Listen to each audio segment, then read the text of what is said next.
Bonjour à tous et bienvenue sur le tutoriel macplanet.com. Je vais vous montrer comment utiliser le nouveau programme ChatGPT, donc la recherche web avec les sources, donc bien sûr, de résultats.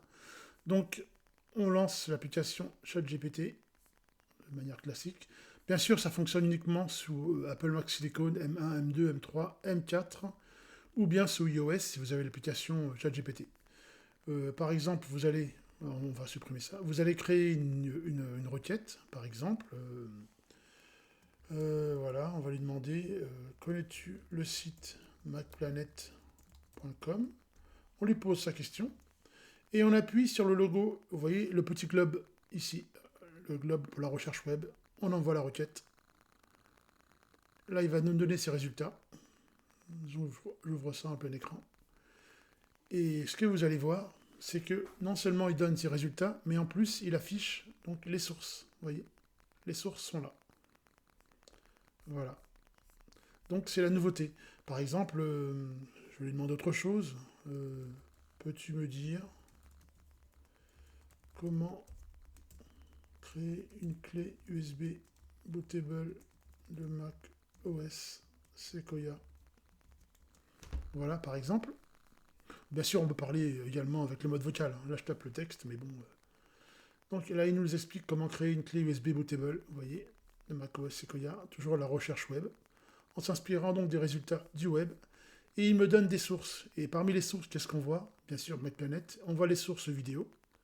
Donc je peux lancer la vidéo directement avec la source MacPlanet. Donc source, voilà. Voilà, vous avez les sources vidéo, donc les sources YouTube. Vous avez également, donc je ferme ça, excusez-moi. Donc les sources vidéo, les sources texte, voilà, donc les lignes de commande. Donc c'est assez sympa.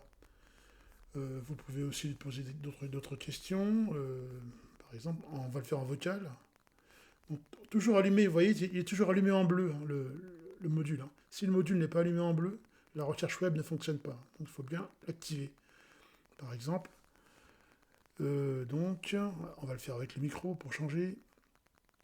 Quel est le sens de la vie?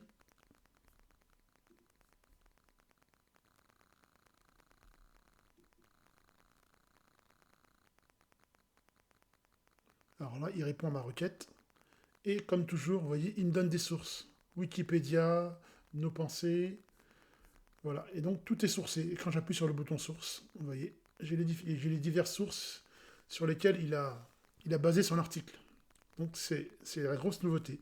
Donc là, je suis sous un compte ChatGPT sur Mac M1, M2, M3, M4, Apple Silicon, donc ça fonctionne très bien. Et là, je suis sur un compte gratuit, ça fonctionne. La seule différence avec le compte gratuit et le compte payant, c'est que les requêtes sont limitées. Mais là, je suis sur ChatGPT, la version, ben, on va lui demander quelle est la version de ChatGPT que j'utilise. Là, il va me répondre, donc, toujours avec la recherche web. Ben voilà, c'est GPT-4o. Donc, il me dit tout, et les sources viennent de Numérama. Vous voyez, j'ai toujours les sources auxquelles je peux me référer. Donc voilà, je vais vous montrer un petit peu ce tour d'horizon. C'est assez sympa et ça fonctionne très bien. Merci à vous d'avoir suivi le tutoriel macplanet.com.